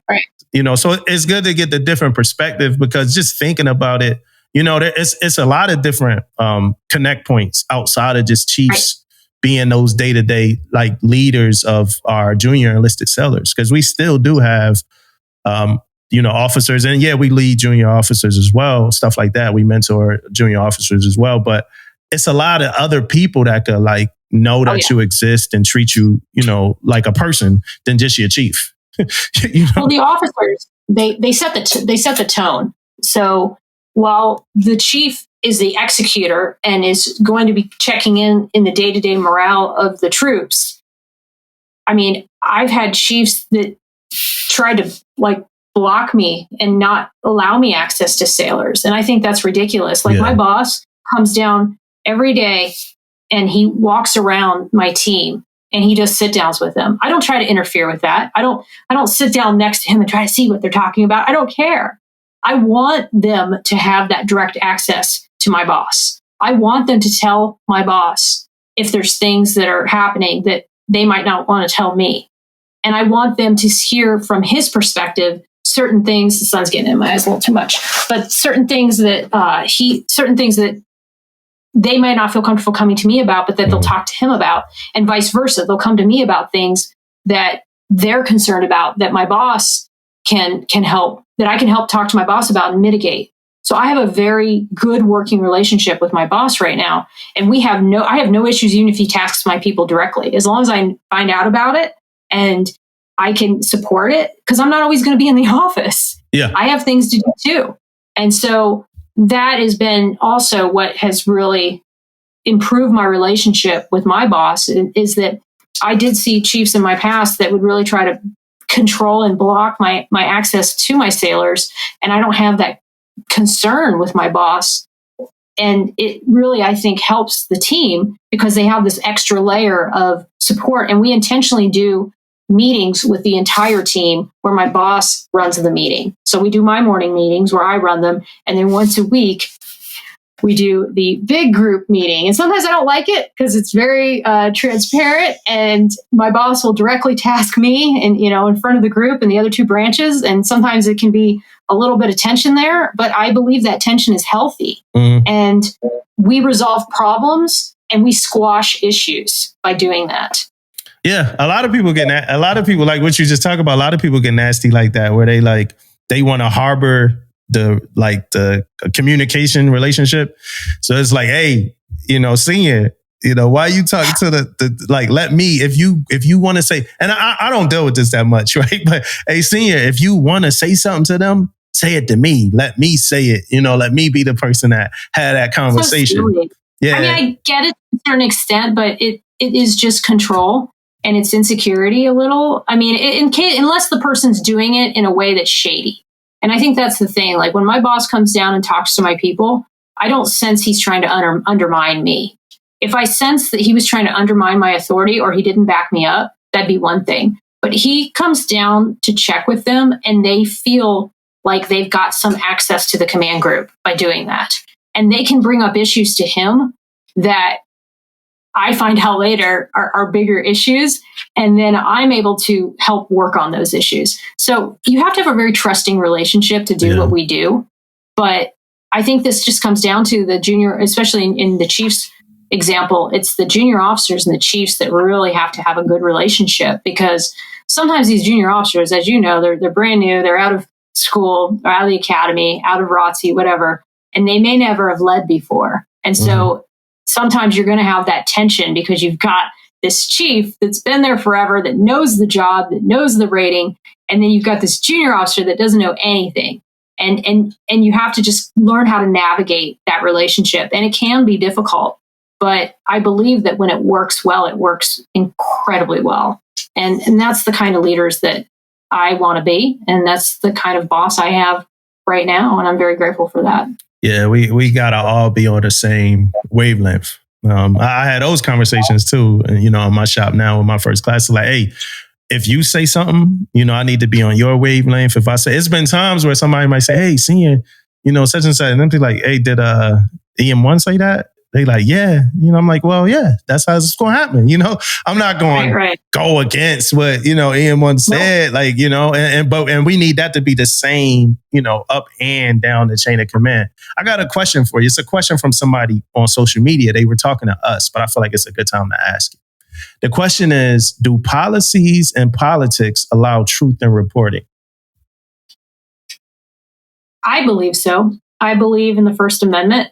I believe that our founding fathers wanted us to have freedom of speech. I mean, we escaped England and the tyranny of England because we wanted to have our own destiny. And I believe strongly in the American system. And I believe that as representatives who are at the front lines of this experiment we all call the United States, I believe that we ought to be the example for transparent communications. And that is a controversial opinion by some.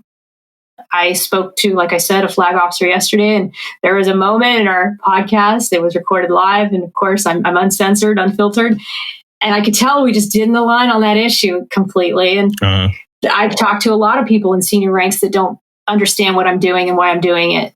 And I do believe that within your own chain of command, especially as a spokesperson, you shouldn't be talking about those issues in a public forum. And what I mean by that is in a social media or to the general public. I believe that at first you should definitely try one-on-one, group settings, working groups, all those things. And then if it really gets to a place where it's illegal, immoral, or unethical, you have to exercise the complaint process, whether or not it's just or it's fair. But outside the chain of command, personnel issues impact us all. We're all sailors.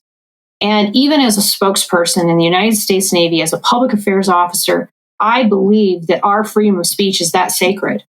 And I believe that everyone ought to execute that and exercise that, not denigrate officers, not be disrespectful. But I believe that by having these conversations, by advocating for policy change, by coming up with a solution, just like Chris McGee did for the suicides by job code, he's been working on this thing for 6 years and just happened to move to Maine.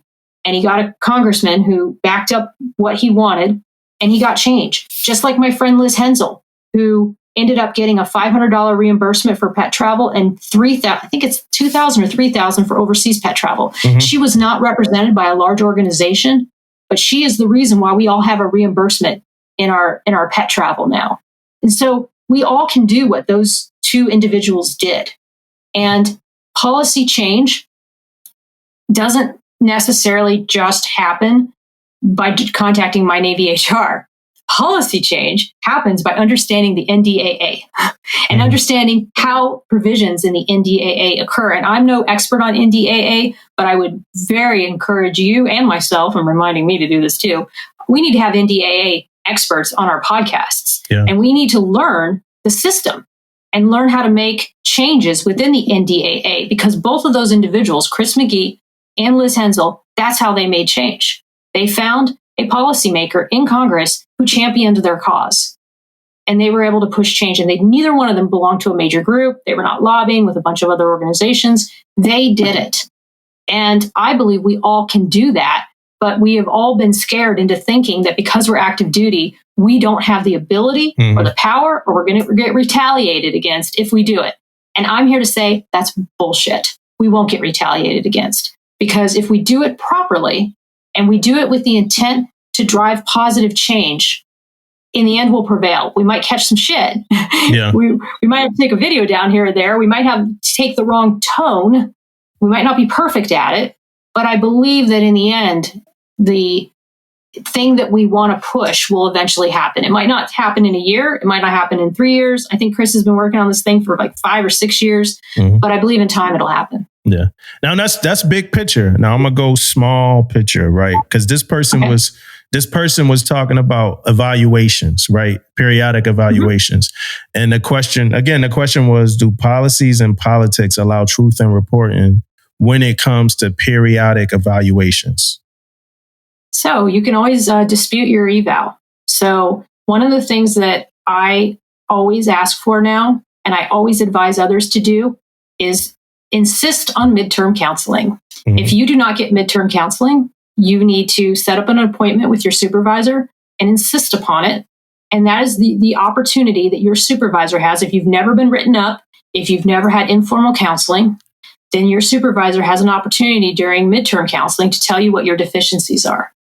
If they tell you during your midterm counseling that you're doing an amazing job and that you don't need to change a thing, then you should expect to see the same thing come evaluation time. Yeah. If you don't see the same thing come evaluation time, that's when you go back and say, I didn't get midterm counseling. And then that is your opportunity during that evaluation. If you think that your evaluation should have been something different than what it was, you can do two things. You have two options. You can submit a statement. Now, the problem with submitting a statement is that you won't get the last word. So you submit a statement, then your reporting senior gets to have the last word, which I don't agree with that either. I think it ought to be a little more fair, but it's just the way the system works. The other thing you can do, if you're an officer, or I think even a chief, I don't know how it works for enlisted. I don't think you have that same opportunity with ratings exams and the way it works with the rating system, but you can submit a letter to the board. And your letter to the board is your opportunity to, they always say you're only supposed to do it to correct, technical things in your record. But I look at it like it's your opportunity to tell the board why you think you didn't receive that evaluation that you felt you deserved. Now, do I think that those two things that I just said are going to solve every problem? No. I do think that life is unfair. Yeah. And that sometimes shit happens and you are not going to get what you deserve. Life is suffering and life is hard. And sometimes you're just not going to get what you deserve. I don't think that every toxic work environment I deserved. I think in some of those, like you said, the victim and perpetrators thing, there were sometimes I do think I was a victim. And there were some times that I think I over-exaggerated the situation and I could have sought help sooner. And I could have tried to mitigate some of those issues at an earlier level. But that's life and that's how you learn. Yeah. And my answer to the question, because I'm going to choose to answer the question too. My answer to the question is like this. Politics and policies are two different things, right? So if you look at the eval manual, that's where you see the policies, right? That's where you see the black and white about how you do it. Nothing in the eval manual has anything to do with politics. Politics is a choice.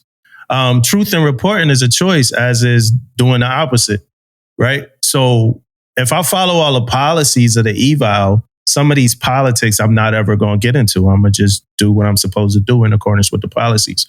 When we start thinking about politics, we got to start thinking about making the choice to do something different. Like I don't have to give this person this eval because traditionally that's how we always gave this person this eval. The seller of the year doesn't have to be the number one EP. That doesn't have to happen. That's not written in the black and white. So it's up to people. It's up to people to. It makes sense. The sell of the year kind of makes sense. But it doesn't have to go that way. So it's up to people to decide to follow black and white. I think a lot with our evaluation system has gone away from what's in the manual and more of what we talked about earlier when I was kind of saying like passing down shit. Like a lot of the eval kind of went toward just, hey, this is how it was done here the last couple of years. This is how we always did it. This is how this always kind of happened. So that's my answer to that question. It takes people like you talk about. It takes change makers to be like, oh no, we're not going to do it this way this time. You know, Absolutely. Yeah. So that's my thing. But so this experience you had at your last command, was that the worst experience you had since you've been in the military? Oh no. I'm going to close this other window. Okay. But no, it's that was very minor. And in fact, it wasn't all terrible. I mean, like, there were some amazing people I had worked with at that job, as I have with all my jobs. And there were great experiences too. I got to go to El Salvador. I got to go to UCOM. So I think that the worst experience, and it's hard because everything's relative, and I'm a lot more emotionally stable than I used to be. And so the things that would have really broke me when I was more junior enlisted are a drop in the bucket today, because I've got better coping skills and I can navigate challenging relationships in a way that I was never able to before. So it's hard for me to say what is the worst environment, but I mean, to be frank, I've had my share of really great working environments, and I've had probably just as many that were not so great. But the ones that were not so great were just because I had leaders that were not as strong as the leaders that I'm presently working for or had in other jobs. And the issue is when there's a leader that is not emotionally intelligent and isn't in tune with their people, or is lazy, or I don't respect, I have a hard time getting on board with their policies. And that's how the military is. Sometimes you're going to work for people who you think are lazy or who you think you don't really admire. And I think that for me, because I was so rebellious growing up, and part of being rebellious, I see it all the time in this podcast I listen to, or YouTube channel called Soft White Underbelly. Oh yeah, what, the prostitutes and the hookers and all that? Yeah, I love that show. Love it. And it's not just prostitutes. I know. People that have these just crazy stories, and many of them have trauma. Yeah. And they're extremes, but I learned so much about human behavior watching that show. And just as much as these people are victims, they have just as much entitlement. They have just as much things that they bring upon themselves in ways they self-sabotage. And I was doing all those same things in these quote unquote toxic environments. So I was self-sabotaging. I was feeding into this drama and fighting back and trying to do all these things instead of taking a calm, measured approach, understanding who I could trust, who I could not trust. The ones I can't trust, do have some emotional distance from them, but always be professional, always be respectful. I wasn't doing those things. So when I was junior enlisted, I would say that was probably my hardest job. When I was in E4, E5, I was on VS 35. It was in 2002, 2003. My whole shop didn't like me. I mean, I felt like that, even though I had my friends and a few people in the shop that liked me. But it was very stressful, but I played into that drama. And I constantly was in this like self-sabotaging saga every day. And it never got to a point where I got fired or I got kicked out into the tool room, although I asked to go to the tool room. But which I did. I'm an electrician. I'm an electrician, so I know what the tool room is. I didn't want to be in my shop anymore, but I was too valuable. I was a final checker, troubleshooter. Yeah. I could turn up the APUs. I could turn up the engines, but I couldn't stand certain individuals in my office who had a lot of power. And it was like we just had the most adversarial relationship.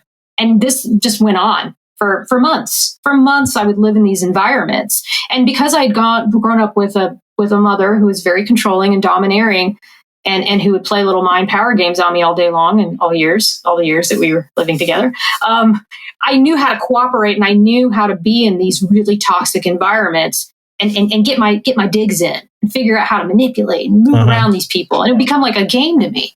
But that's so unhealthy. And it's so bad. But that's how you learn how to survive. You have this like scrappy mentality that you're gonna win. And so I'd say that was my worst environment, but I was just as much the perpetrator as I was a victim, if that makes sense. Yeah. Do you have any pinnacle moments like that stand alone, some of the greatest moments in your career? I do. Probably the homecoming on USS Nimitz. We were in the shipyard because we were past due to get into the yards. And they actually had us pull into the CIA, which is the Controlled Industrial Area, in 2018. And I remember they had to get special permission to do that. And I'll never forget the line of people behind the fence line, holding their signs, and all the families are screaming. And here's me and Megan Morrison, she was my deputy at the time, with our little toilet paper roll microphone on the flight deck with all the tigers going around doing our first Facebook Live. We had like 120,000 people on that damn Facebook Live. It was so much fun. And we just went around and we were like, hey, what do you guys think about playing back in the Burlington? Are you guys excited? We're excited. We were just such nerds. And we were just like kids on a play deck. I mean, it was just so much fun. It was so thrilling. It was a hard deployment. We barely got any ports, and it just felt so good. And I'll never forget, I came down and they did the first kiss and all those exciting things. And the media's there, my admiral's there, the CEO's there. And there I see my husband. He's got, the long beard, and he's very unemotional, and he's very, very, he's just very much himself and doesn't care what people think. And he's just like, hey, babe, how you doing? Like, this is like nothing. And to me, this was like this huge deal. And he's just like, another day. And it just made me think of that gymnast who got like second place with the silver medal. And she said, not impressed. And then it became like this not impressed hashtag. And I just remember thinking like, my God, this is such a big deal to me. But to my husband, he's just kind of like, okay. Was he ever military?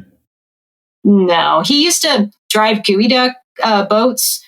And he was a boat tender, boat captain, and he dove for gold in Alaska. He's done construction. He's done welding. He's kind of a Mr. Everything, and fixes the cars, fixes the boats, fixes the computers.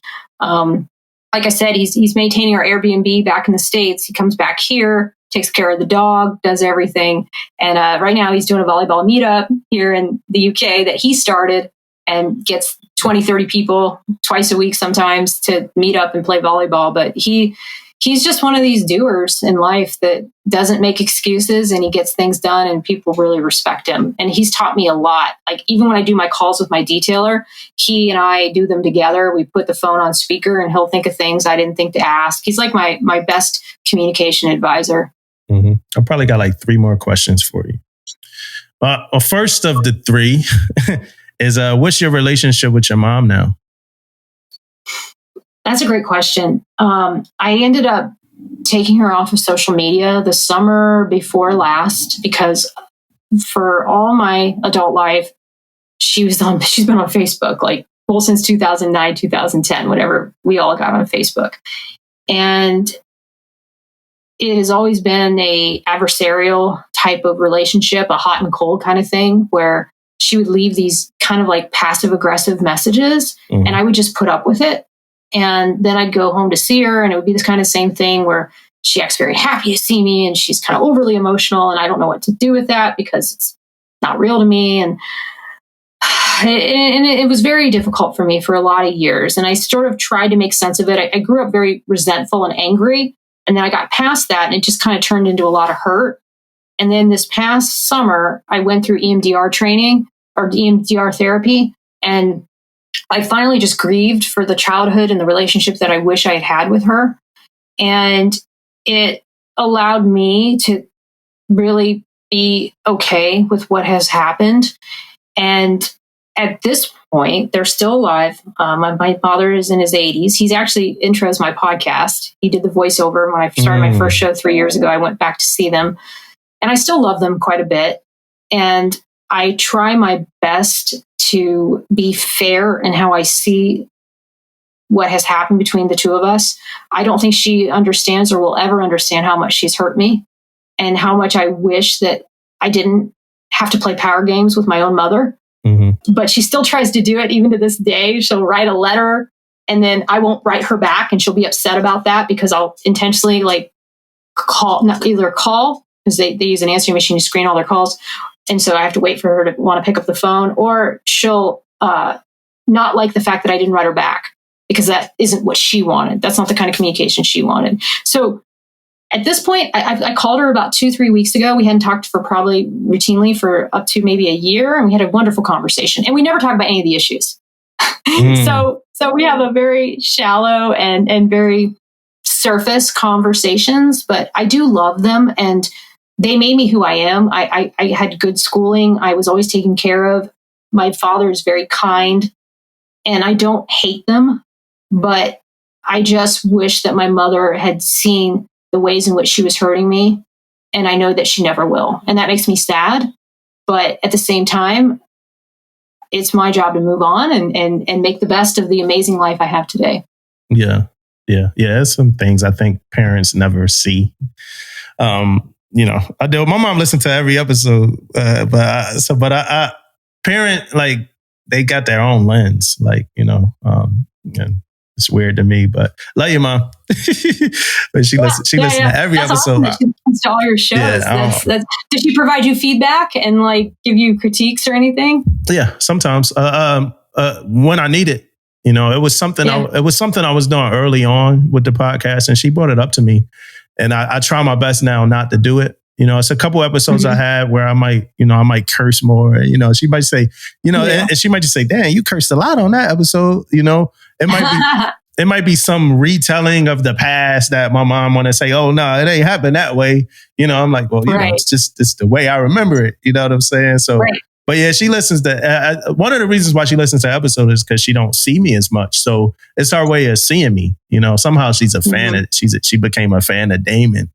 I think she more. She always get mad at me when I say this. I think she more a Damon fan than a Damo fan. But she definitely is. She definitely is a Damon fan, though. She loved it. She loved the way he talked, his accent, stuff like that. But yeah, she followed.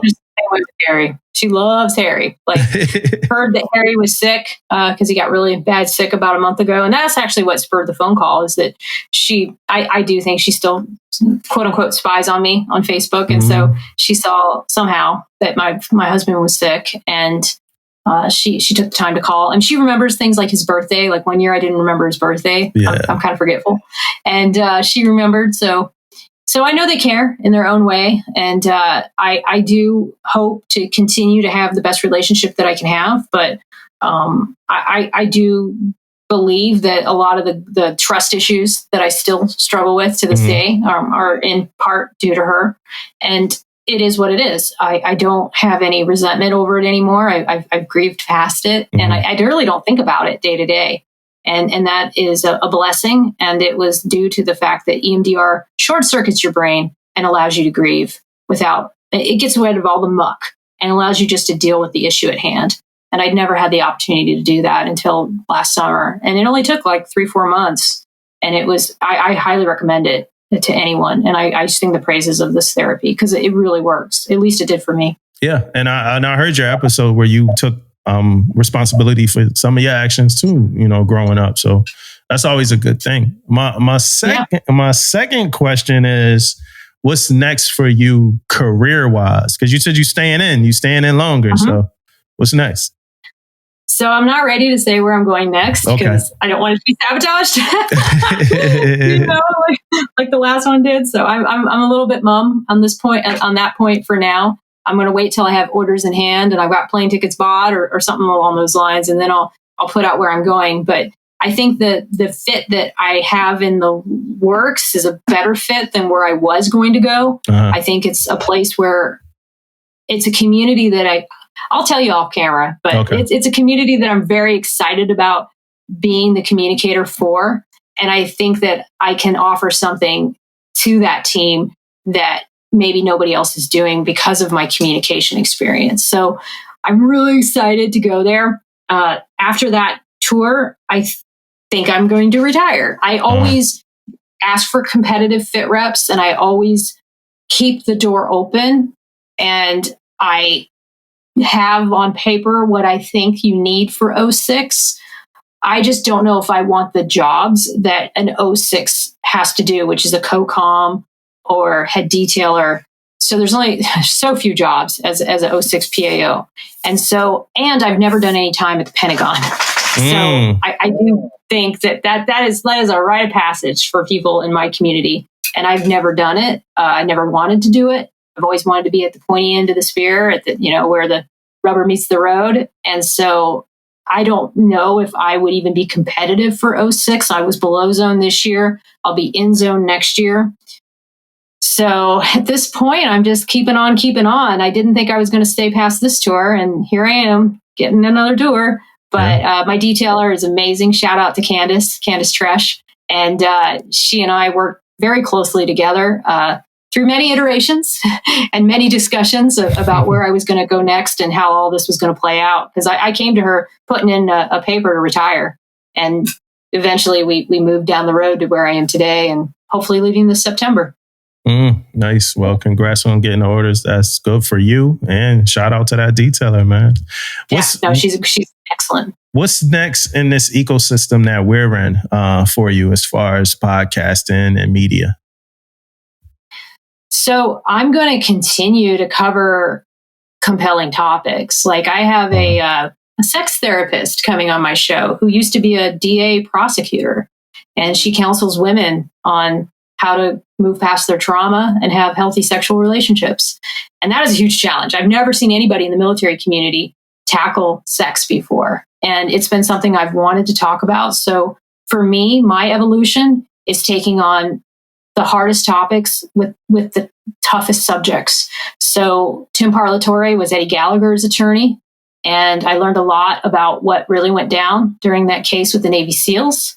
So I just want to continue to have hard conversations about compelling issues that drive issues forward. There's a woman here in the UK who's pushing to have transparency in euthanasia numbers with pets. I'm a huge animal advocate. I got my start in all this advocacy doing puppy mill protests and standing in front of pet stores saying, stop puppy mills. So I know a lot about the advocacy side, and I still have my heart in animal stuff. So every now and again, I'll have an animal person on, and the next animal person I want to have on is someone that talks about euthanasia. Because I think that a lot of these shelters aren't transparent. Again, transparency is probably like the central theme of everything I talk about. But I really think that these shelters need to talk about the fact that animals are dying. And if you drop your animal off at an open shelter or open admission shelter, sadly, that is what might happen. But a lot of times they don't want to talk about that, because they want this good, pristine image or whatever. And I want to get into that. Like, why don't they talk about those numbers? And why is that such a secret in the shelter community? So those are the kinds of things that I want to keep doing, is just keep uncovering things that need to be talked about. Yeah, I was just listening to the Tim Parlatore episode. I'm interested, especially with the Stuart Scheller case and stuff, because a lot of that stuff I didn't see anything after. Like, it was a couple weeks and then I didn't see anything. So I'm interested in that stuff in those cases. I know at some point he represented the president. So I just started that episode. So I'm listening to it right now. Pretty compelling episode so far. Where can people find these episodes and everything about you and everything that you got going on? So I have a Stories of Service. So if you do S.O.S, Theresa Carpenter, it'll come right up anywhere. You go on Google, you can see it. I have a YouTube channel. I'm on Spotify, Apple. I'm on LinkedIn. LinkedIn is where I usually put most of my content, and it's where I have the most interaction. I do a little bit on Instagram, but Instagram requires reels to really build your reach, and I have not yet been able to do the wonderful work that I see you're doing. I know that that's the next step, and I just don't have the time to put together the reels or the bandwidth to hire someone to work with them properly to do them. So at this point, I do blogs of every episode. I work with Parade Deck. Shout out to Parade Deck. They're a wonderful media organization that has helped me tremendously in growing my show and extending my reach. And I intend to continue to do this show for as long as I have an audience and for as long as I can. Like you, I don't know where this path is going to take me. I just know that this is an important conversation to have at this point, and I'm just going to keep going down the road and see where I land. Yeah. Is it anything that we missed? Is there anything we didn't get to talk about? No, Okay. I'm just honored that you wanted to talk to me, especially on such short notice. And I'm so excited that an active duty person is also doing this. And I hope that we inspire more active duty to do it. Like, this is possible. We all can do this. Every branch, every pay grade, you can have a podcast. It's hard. It's a lot of work. It's a lot of scheduling. It's a lot of technical stuff to do this. But I'm a better briefer because of it at work. I'm a better writer. I mean, writing show notes every week, sometimes twice a week, you start to get a rhythm down, and coming up with titles for every show. I mean, there's so many good skills that come from doing this craft. So I would just say that if anyone is interested in this, to contact you or me, and we'll tell you how to do it. Yeah, living, breathing on the front lines. They seeing advancements happening, career changes happening, going through the things. I live in the barracks. I'm in the barracks room right now. Like, I'm going through the experience. You know, I'm geo-batching. I don't live with my wife. So I'm going through the experience right now. All of that stuff, baby leave, everything. We all are. Me, Damon, Teach just retired. She going through the experience. Hey, I want to leave this episode by shouting out Teach, who couldn't make it because she's sick. Shouting out Damon, who struggled for the first hour to just be a part of this episode, but he couldn't be at the end of it all. And most importantly, shouting out you and all the work that you're doing, because this is work. This is progressive, right? We're not just turning on mics and just having conversations all the time. It's a purpose for it. It's a meaning. It's progressive. And then also shouting out you as the leader that you are outside of this, because we got to turn off the mics and we got to go lead people, right? And I think having these mics on makes us better off the mic. That's my thought. I think so. Yeah, so I appreciate you and thank you for joining us. I'm just getting into the S.O.S podcast, but it's definitely one that I'm going to keep in my library and continue to listen to. So thank you. Awesome. And I will do the same on your show. So thank you so much for having me. And it was such an honor to have this conversation. Yeah.